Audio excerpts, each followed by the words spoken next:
નમસ્કાર દર્શક મિત્રો, ભારત ટાઈમ્સ ન્યૂઝના ખાસ કાર્યક્રમ ખાસ મુલાકાતમાં આપની સાથે હું છું ધર્મી નકુમ. આજે આપણી સાથે એક ખાસ મહેમાન આવ્યા છે જેઓ તમને સ્ટોક માર્કેટથી લઈ સ્ટોક માર્કેટ્સમાં ઇન્વેસ્ટ કેવી રીતે કરવું, રિટર્ન્સ કેવી રીતે આવે છે, ફ્રોડ સ્કેમથી કેવી રીતે બચવું વગેરે વગેરે તમામ માહિતી આજે અમે તમારા સુધી પહોંચાડીશું. આ સાથે જ આપણી સાથે જોડાઈ ગયા છે રવિભાઈ. હાર્દિક સ્વાગત છે આપનું ભારત ટાઈમ્સ ન્યૂઝમાં. જી thank you very much. Bharat ટાઈમ્સને હું ખૂબ ખૂબ આભાર માનીશ, સ્પેશિયલી ધીરેનભાઈને, કે જેના થકી આજે હું આ મંચ ઉપર આવ્યો છું. Thank you very much. જી રવિ, સૌથી પહેલાં અમને એ સમજાવો, સ્ટોક માર્કેટ્સને જો ઇઝી વર્ડ્સમાં સમજવું હોય તો કેવી રીતે સમજી શકાય? ઓકે, સૌથી પહેલાં બહુ સરસ ક્વેશ્ચન છે. હું તમને એક વસ્તુ કહેવા માગીશ કે સ્ટોક માર્કેટ એક વર્ડ છે, બરાબર છે, પણ સ્ટોક માર્કેટ એકચ્યુઅલી એ કેપિટલ માર્કેટ છે કે જ્યાં નાનાથી ઇન્વેસ્ટરથી લઈને મોટા ઇન્વેસ્ટર, જેમાં મુકેશ અંબાણી પણ આવી ગયા, તો એવા લોકો એમનું પોતાનું કેપિટલ અહીંયા આવીને ઇન્વેસ્ટ કરે છે અને એક ગુડ અમાઉન્ટ ઓફ રિટર્ન લઈને એ લોકો ઇન્વેસ્ટમેન્ટ કરીને એનું પ્રોફિટ લે છે. તો અને બીજું વાત કરું કે નિફ્ટી 50ની વાત કરીએ તો નિફ્ટી 50માં 50 એવા સ્ટોક છે કે જેમાં આપણી ઇકોનોમી જે કહી શકાય, ઇન્ડિયન ઇકોનોમી જે ફાઇનાન્શિયલ ઇકોનોમી છે એના ઉપર નિર્ભર સૌથી વધારે રહે છે. તો એ કંપનીઓનું ટ્રેડિંગ થતું હોય છે, ટ્રેડિંગ બી થાય છે, ડે ટુ ડે ટ્રેડિંગ બી થાય છે અને લોકો ઇન્વેસ્ટ પણ કરે છે. મ્યુચ્યુઅલ ફંડ ઇન્વેસ્ટર્સ જે છે, મ્યુચ્યુઅલ ફંડના જે ફંડ હાઉસ છે, એ ફંડ હાઉસ પણ આ જે બધા સ્ટોક છે એ સ્ટોકમાં ઇન્વેસ્ટ કરતા હોય છે. ઓલ્સો FIIs જે ફોરેન ઇન્વેસ્ટર્સ છે એ લોકો પણ અત્યારે હાલ ભારતની જે ફાઇનાન્શિયલ ઇકોનોમી છે એના ઉપર ખાસું એવું ધ્યાન આપી રહ્યા છે અને આ જે ફેઝથી અત્યારે હાલ માર્કેટ ગ્રો કરી રહ્યું છે, નજીકના સમયમાં આ ડબલ થવાના ચાન્સીસ છે. ઓકે, તો રવિ, તમે 6 વર્ષથી સ્ટોક માર્કેટ્સની આ દુનિયામાં કામ કરી રહ્યા છો. કેવો રહ્યો છે તમારો અનુભવ અને તમારા વિશે જો ઇન્ટ્રો આપવું હોય તો કેવો એક્સપિરિયન્સ રહ્યો છે ઓવરઓલ? સો સૌથી પહેલાં તો હું કહીશ કે બાય પ્રોફેશન હું કોમ્પ્યુટર એન્જિનિયર છું. લગભગ 5-1 વર્ષ મેં કોમ્પ્યુટરની જે IT ઇન્ડસ્ટ્રી છે એમાં જોબ કરી હતી અને પછી લગભગ હું જ્યારથી ટીનેજ થયો ત્યારથી મારું ફેમિલી બેકગ્રાઉન્ડ બી ફાઇનાન્શિયલ, મારા ફાધર બી સ્ટોક માર્કેટમાં સારા એવા ઇન્ટરેસ્ટેડ છે. મારી વાઈફ, મારી બેટર હાફ છે, એ પણ સારું એવું કામ કરી રહી છે. જોડે જોડે મેં પણ એક ટાઈમે જોબ છોડીને ફૂલ ટાઈમ અત્યારે હાલ એઝ અ ફાઇનાન્શિયલ એડવાઇઝર હું સર્વિસ આપી રહ્યો છું અને સાથે સાથે અલ્ગો ટ્રેડિંગ જે મારો સ્પેશિયલ સબ્જેક્ટ છે, મારો જેમાં કહી શકું જે મારું IT ઇન્ડસ્ટ્રીનો એક્સપિરિયન્સ છે એને હું ત્યાં ઇન્ક્લુડ કરીને એક અલગથી એક સર્વિસ આપી રહ્યો છું. ઓકે, તો અલ્ગો ટ્રેડિંગ વિશે થોડું જણાવો. બિલકુલ. અલ્ગો ટ્રેડિંગ એટલે હવે હું એક સિમ્પલ ભાષામાં કહું તો ઘણા એવા ઇન્વેસ્ટર્સ છે, ટ્રેડર છે, જે નવી જનરેશન છે, એ નવી જનરેશનના માઇન્ડમાં એવું છે, એક મીથ છે. પહેલાં તો મીથની વિશે વાત કરીશ કે એકચ્યુઅલમાં છે શું, કે ભાઈ અલ્ગો ટ્રેડિંગ એટલે એક એવું સોફ્ટવેર આવે કે જ્યાં તમારે ટ્રેડિંગ કરીને પૈસા બનાવો. આ વસ્તુ એકદમ તદ્દન ખોટી છે. એકચ્યુઅલી અલ્ગો ટ્રેડિંગ એ તમારું ઇમોશન લેસ તમે ટ્રેડિંગ કરી શકો. ડે ટુ ડે ટ્રેડિંગ, જે મારા મોસ્ટલી જેટલા બી ક્લાયન્ટ છે એ લોકો ડે ટુ ડે ટ્રેડિંગ કરવાવાળા છે. તો જ્યારે બી તમે અલ્ગો ટ્રેડિંગ કરો છો ત્યારે તમારું ઇમોશન નથી આવતું. તમે પ્રોફિટ લોસ જોઈને જે તમારું ઇમોશન આવે કે મારો લોસ થઈ ગયો, મારો પ્રોફિટ થઈ ગયો, તો એ વસ્તુ તમે સાઈડમાં કરી શકો છો અને અલ્ગો ટ્રેડિંગથી તમે સારો એવો મંથ ઓન મંથ, મતલબ quarter to quarter, year to year એક સારા કોન્સ્ટન્ટ રિટર્ન તમે જનરેટ કરી શકો છો. એટલે અલ્ગો ટ્રેડિંગ જો શરૂ કરવું હોય તો કેવી રીતે કરી શકાય અને એની મેથડ શું હોય? ઓકે, સૌથી પહેલાં તો જે નવા ઇન્વેસ્ટર છે એમને તો હું પહેલાં ના જ કહીશ કે ભાઈ અલ્ગો ટ્રેડિંગ એમના માટે નથી.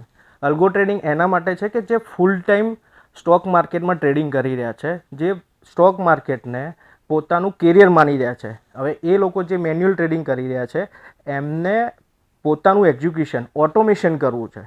અલ્ગો trading is a automation, right? તો તમારું ઓટોમેશન કરવું છે તો એ ડેફિનેટલી આ અલ્ગો ટ્રેડિંગ કરી શકે છે. ઓકે, તો તમે હવે જેવી રીતે કહ્યું કે ન્યૂ ઇન્વેસ્ટર માટે અલ્ગો ટ્રેડિંગ નથી, તો જો ન્યૂ ઇન્વેસ્ટર્સને સ્ટાર્ટ કરવું હોય, સ્ટોક માર્કેટની દુનિયામાં આવવું હોય, તો ક્યાંથી શરૂઆત કરવી અને કેટલા રૂપિયાથી રોકાણની શરૂઆત? ઓકે, બહુ સરસ ક્વેશ્ચન છે. હું સૌથી પહેલાં તો કહેવા માગીશ કે 18 વર્ષનું કોઈ બી યુવાન છે કે યુવતી છે, જ્યારે બી 18 વર્ષના થાય ત્યારે એમની જોડે પાન કાર્ડ આવી શકે. પાન કાર્ડનું તમે રજિસ્ટ્રેશન કરો એટલે તમે એક ડીમેટ એકાઉન્ટ ખોલી શકે છે.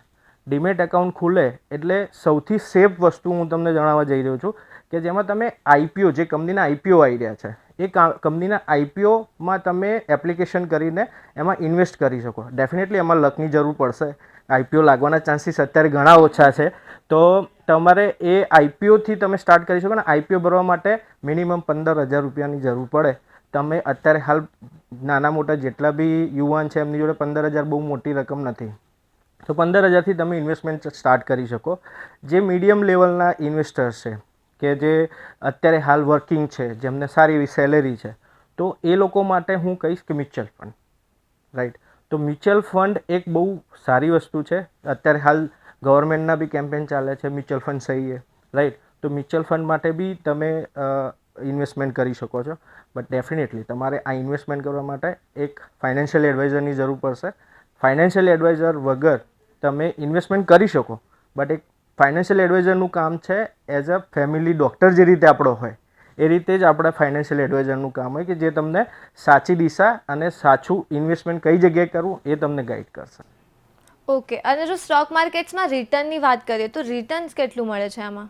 બહુ જ મતલબ સિરિયસ ક્વેશ્ચન છે કે હું જણાવવા માગીશ કે અત્યારે હાલ સોશિયલ મીડિયામાં ઘણા જે અત્યારે હાલ નવા ઇન્વેસ્ટર, જે યુવાન ઇન્વેસ્ટર્સ હું કહીશ કે ટ્રેડિંગમાં રિલેટેડ છે, કે યુટ્યુબમાં ઘણી જગ્યાએ વિડીયો જોતા હોય છે, ઘણી જગ્યાએ ઇન્સ્ટાગ્રામમાં જે લોકો મોટી મોટી કાર ને એવું લઈને કે ભાઈ અમે લોકો ટ્રેડિંગથી પૈસા કમાઈ રહ્યા છે. તો આ બધું પહેલાં તો આ બધાથી બચવાની જરૂર છે. હવે સ્ટોક માર્કેટમાં કેટલું રિટર્ન થાય તો ઓન એન એવરેજ યરલી તમે 18-20% મેક્સ ટુ મેક્સ 18-20% રિટર્ન તમે ઇઝીલી જનરેટ કરી શકો વિથ સેફ ઇન્વેસ્ટમેન્ટ, કે જેમાં તમને લોસ થવાના ચાન્સીસ નહીવત છે. તો આવું ઇન્વેસ્ટમેન્ટ તમારે કરવું હોય તો તમે મ્યુચ્યુઅલ ફંડ છે, ETF છે, આઈપીઓ છે, એ બધાથી તમે કરી શકો છો. ઓકે, તમે ઇન્સ્ટાગ્રામ પર સોશિયલ મીડિયા પર એક વિડીયો પોસ્ટ કર્યો હતો, ETFનો વિડીયો હતો, તો એના વિશે થોડું એક્સપ્લેનેશન. બિલકુલ. મેં હમણાં રિસેન્ટલી ETF મારો ફેવરેટ સબ્જેક્ટ છે. ETFનું ફૂલ ફોર્મ છે exchange traded fund. Exchange traded ફંડમાં શું હોય છે કે એક્સચેન્જ જે NSE અને BSE છે, એ NSE અને BSE એમના પોતાના એક ફંડ રિલીઝ કરે છે. જેમ કે નિફ્ટી 50માં 50 સ્ટોક છે. હવે 50 સ્ટોકમાં ઇન્વેસ્ટરને ઇન્વેસ્ટ કરવું હોય તો ઘણા બધા પૈસાની જરૂર પડે. એની જગ્યાએ નિફ્ટી 50નું એક ETF છે નિફ્ટી 20, બરાબર છે. એ નિફ્ટી 20ની વેલ્યુ છે 170થી 180, અત્યારે હાલ કરંટ પ્રાઇસ ચાલે છે. તો ટેકનિકલી તમે એક ETF લો છો તો તમારું 170થી 180 રૂપિયાનું ઇન્વેસ્ટમેન્ટ થાય છે, અને એ 170-180 રૂપિયા નિફ્ટી 50ના જે 50 સ્ટોક છે એમાં ડિવાઈડ થઈને ઇન્વેસ્ટમેન્ટ થાય છે. તો ETF એ બહુ જ સિક્યોર, અને તમે મ્યુચ્યુઅલ ફંડ અને ઇન્ડેક્સનું જે યરલી રિટર્ન આવે છે એના કરતાં પણ વધારે રિટર્ન સારી એવી સ્ટ્રેટેજી ફોલો કરીને તમે એ રિટર્ન જનરેટ કરી શકો છો. ઓકે, હવે આઈપીઓ અને SIP શું છે? ઓકે, સૌથી પહેલાં આઈપીઓની વાત કરીએ તો આપણા ઇન્ડિયન માર્કેટમાં ઘણી એવી કંપનીઓ છે. મિડ લેવલની SME આઈપીઓ કહી શકીએ, SME કંપની કહી શકીએ, સ્મોલ બિઝનેસ છે. પછી જે મોટી કંપનીઝ છે, જેમ કે હમણાં રિસન્ટલી NTPCનો જે આઈપીઓ આવ્યો હતો, NTPC ગ્રીન છે, હુન્ડઈનો આઈપીઓ આવ્યો હતો. તો આઈપીઓમાં શું હોય કે જે બી કંપની છે એ કંપનીને એક ગુડ અમાઉન્ટ ઓફ મનીની જરૂર પડે એમના બિઝનેસ ચલાવવા માટે. તો એના માટે કંપની એના પોતાના જે સ્ટોક છે એને પબ્લિકને આપે છે, અને સામે પબ્લિક પાસેથી પૈસા લે છે. તો આ રીતે એક આઈપીઓનું ઇન્સ્ટ્રુમેન્ટ છે જ્યાં તમે ઇઝીલી તમે સારો એવો ગેઇન કરી શકો જો તમારે આઈપીઓ લાગે છે તો, રાઈટ. અને બીજું વાત, લક ફેક્ટર આમાં આઈપીઓમાં કેટલું? બિલકુલ લક ફેક્ટર ઘણું કામ કરે છે. કારણ કે મેં મારા ઘણા ઇન્વેસ્ટર મિત્રો છે કે જે 5 વર્ષથી આઈપીઓ ભરે છે પણ હજુ સુધી એક પણ લાગ્યા નથી. અને ઘણા એવા મિત્રો છે કે જે એક એપ્લિકેશન કરે તો બી એમને સારા એવા આઈપીઓ લાગે છે અને સારું એવું લિસ્ટિંગ ગેઇન પણ લે છે. ઓકે, અને SIP પર હવે આવ્યા. ઓકે, SIPનું હું તમને વાત કરું તો SIP એ સિસ્ટમેટિક ઇન્વેસ્ટમેન્ટ પ્લાન છે. લાઈક સિસ્ટમેટિક ઇન્વેસ્ટમેન્ટ પ્લાન એટલે શું કે એ તમારું ઇન્વેસ્ટમેન્ટ એક મ્યુચ્યુઅલ ફંડ સ્કીમમાં જઈ રહ્યું છે. મ્યુચ્યુઅલ ફંડ સ્કીમો ઘણી બધી છે, ઘણા બધા મ્યુચ્યુઅલ ફંડ છે, ઘણા બધા ઇન્સ્ટ્રુમેન્ટ છે કે જ્યાં તમે મંથલી ઇન્વેસ્ટમેન્ટ કરી શકો. મંથલી કેટલું? તો મિનિમમ 1000થી લઈને તમારી કેપેસિટી સુધી તમે મંથલી ઇન્વેસ્ટમેન્ટ કરી શકો છો. અને એમાં સારું એવું અત્યારે હાલ રિસન્ટલી ઘણા એવા SIPના સ્કીમ આવ્યા છે. મોતીલાલ ઓસ્વાલના છે, કોટકના છે, SBIના છે. તો એ સ્કીમમાં તમે મંથ ઓન તમારો ગોલ શું છે, સૌથી પહેલાં તમારે ગોલ ડિસાઇડ કરવો જોઈએ કે મારે 5 વર્ષનું ઇન્વેસ્ટમેન્ટ કરવું છે, 10 વર્ષનું કરવું છે, કે મારી ડોટર કે મારા સન માટે મારે ઇન્વેસ્ટમેન્ટ કરવું છે. તો મંથલી બેઝિસ ઉપર 1000થી લઈને તમારી કેપેસિટી પ્રમાણે તમે ઇન્વેસ્ટમેન્ટ કરી શકો. બીજું એનો સૌથી મોટો ફાયદો છે કમ્પાઉન્ડિંગ. એમાં કમ્પાઉન્ડિંગ ઇન્ટરેસ્ટ તમને મળે છે, કે કમ્પાઉન્ડિંગ પ્રોફિટ જે તમે ઇન્વેસ્ટ કર્યું છે એમાં જે પ્રોફિટ થયો એનું બી તમને ત્યાં રિટર્ન મળે છે. ઓકે, હવે મારો સવાલ એ હતો કે લોકોના પૈસા વધારે ડૂબી રહ્યા છે, લોકો ડરી રહ્યા છે સ્ટોક માર્કેટથી. ઘણીવાર એમાં પણ ખાસ પેરેન્ટ્સ એવું જ કે સ્ટોક માર્કેટથી દૂર રહેવાનું. હવેની જનરેશન અટ્રેક્ટ થઈ રહી છે, નો ડાઉટ, પણ આ જે મિથ છે કેટલું હકીકત છે? અને ઘણીવાર એવું પણ થાય ને કે સોશિયલ મીડિયા પર લોકો ગમે તેમ વિડીયો બનાવી દે છે, કોઈ પણ ઇન્ફોર્મેશન આપી દે અને લોકો એ સાંભળીને ઇન્વેસ્ટ કરે. બિલકુલ બિલકુલ. તો પણ લોસ થાય છે. આ બધી ઘટનાઓ આપણી સામે જ છે, શું કહેશો? બિલકુલ. સૌથી પહેલાં તો ઇન્વેસ્ટરોને હું એક સલાહ આપીશ કે કોઈના કહેવાથી તમે ઇન્વેસ્ટમેન્ટ ના કરી શકો, રાઈટ. ઘણી એવી સ્કીમ મારી પાસે બી આવે છે, ઘણા મારા મિત્રો બી મારી જોડે લઈને આવે છે કે રવિભાઈ આ સ્કીમ છે, એમાં આટલું ફિક્સ રિટર્ન મળે છે. પહેલી વસ્તુ, જ્યાં બી તમને ફિક્સ રિટર્નનો તમને પ્રોમિસ કરવામાં આવે છે કે અમે તમને મંથનું 5%, 10% કે 20%, 25% સુધીના રિટર્ન મેં જોયેલા છે કે એ લોકો આપે છે. તો આવું શોર્ટ રિટર્નવાળા જેટલા બી તમારી જોડે આવે છે ને, એ આજે નહીં તો 2-5 વર્ષે પણ એ ફ્રોડ નીકળવાના ચાન્સીસ છે. હમણાં રિસન્ટલી બી એક મોટું સારું એવું કૌભાંડ આવ્યું છે, જેના વિશે આપણે વાત કરવાની જરૂર નથી. બટ આવા જે પ્રોમિસિંગ જે રિટર્ન હોય છે, એક સિમ્પલ ભાષામાં હું કહું તમને કે મ્યુચ્યુઅલ ફંડના જે ફંડ મેનેજર હોય છે એ લોકો તો PhD સુધીની એમની ક્વોલિફિકેશન હોય છે. તો એ લોકો પણ શોર્ટ અથવા તો કન્ફર્મ રિટર્ન આપી નથી, એ ક્યાંય બી કોઈ બી ડોક્યુમેન્ટમાં એ લોકો લખતા નથી. તો જે નોર્મલ પીપલ છે એ કઈ રીતે રિટર્ન જનરેટ કરી શકે? તો ડેફિનેટલી. બીજું કે ઇન્સ્ટાગ્રામમાં, ટેલિગ્રામમાં જે ફ્રી ટિપ્સ આપવામાં આવે છે, પેડ ટિપ્સ આપવામાં આવે છે, ઘણા એવા સિટી છે, રાજકોટ, સુરત, ઇન્દોર, આ બધી જગ્યાએ આવા મોટા કૌભાંડો ચાલી રહ્યા છે કે જે લોકો ટિપ્સના નામે નાના ઇનોસન્ટ જે ઇન્વેસ્ટરો છે એમના પૈસાનું લૂંટ ચાલી રહી છે. અને હું ઇન્વેસ્ટરોને એક જ રિક્વેસ્ટ કરીશ કે તમારે કોઈ બી ઇન્વેસ્ટમેન્ટ કરવું હોય તો એક તો શોર્ટવાળું જે ઇન્વેસ્ટમેન્ટ છે એ કદાપી નહીં કરવું. અને જ્યારે બી તમારે કોઈ બી ફાઇનાન્શિયલ ઇન્સ્ટ્રુમેન્ટમાં કે ફાઇનાન્શિયલ ઇન્ડસ્ટ્રીમાં તમારે ઇન્વેસ્ટમેન્ટ કરવું હોય તો ફાઇનાન્શિયલ એડવાઇઝરની જરૂરથી સલાહ લેજો. મેઇનલી અગર એપ્લિકેશન્સ થ્રુ અગર ટ્રેડિંગ સ્ટાર્ટ કરવું હોય તો કયા એપ્લિકેશન સારા છે જે યુઝ કરી શકે ઇન્વેસ્ટર? તો અત્યારે હાલ જે સૌથી પહેલાં તો હું કહીશ કે ઝરોદા છે, સેકન્ડ ઉપર આવે છે એન્જલ વન છે, થર્ડ ઉપર છે ધન છે, પછી ફિનવિશિયા છે. ઘણા એવા બ્રોકર છે કે જે અત્યારે હાલ ફ્રી ઓફ કોસ્ટમાં તમારું ડીમેટ એકાઉન્ટ ખોલે છે. અને ત્યાં આગળ બ્રોકરેજ બી બહુ ઓછી હોય છે, જ્યાં તમે ફ્રીમાં ડિલિવરીમાં તમે ટ્રેડિંગ કરી શકો છો, ઇન્વેસ્ટમેન્ટ કરી શકો છો. ઓકે, હાલમાં જ ફ્રોડ્સ આવ્યા છે, જેમ કે સ્પોન્ઝી સ્કીમનો જ ફ્રોડ આપણી સામે આવ્યો છે. આ બધા ફ્રોડ શું લાગે છે કેવી રીતે થાય છે, એની શરૂઆત ક્યાંથી થાય છે, અને લોકોએ જો આવા ફ્રોડથી હવે બચવું હોય તો શું કરવું જોઈએ? ઓકે, આનો એક શબ્દમાં અગર જો મારે આન્સર આપવો હોય ને તો એનો આન્સર એક જ છે, લાલચ. રાઈટ. તો તમે એક લાલચ કે ભાઈ આ જે તે સ્કીમ છે અથવા જે તે કંપની છે જે મને શોર્ટ રિટર્ન આપે છે ને, જ્યારે બી કોઈ વ્યક્તિ તમને આવીને એમ કહે છે કે ભાઈ તમને મંથલી 5% કે 10%નું રિટર્ન આપીશ, તો ત્યાં તમારે એક રેડ સિગ્નલ તમારી સામે આવી જવું જોઈએ કે ભાઈ આ વસ્તુમાં કંઈક ને કંઈક લોચો છે. રાઈટ. શોર્ટ રિટર્ન કોઈ નથી આપતું સિવાય બેંક FD. રાઈટ. તો ઇન્વેસ્ટરોને એક જ સલાહ કે આવા શોર્ટ રિટર્નથી દૂર રહેવું.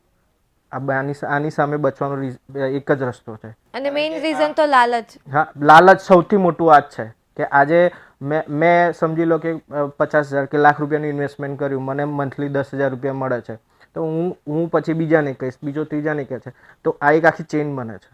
રાઈટ. આખી ચેઇન બને છે.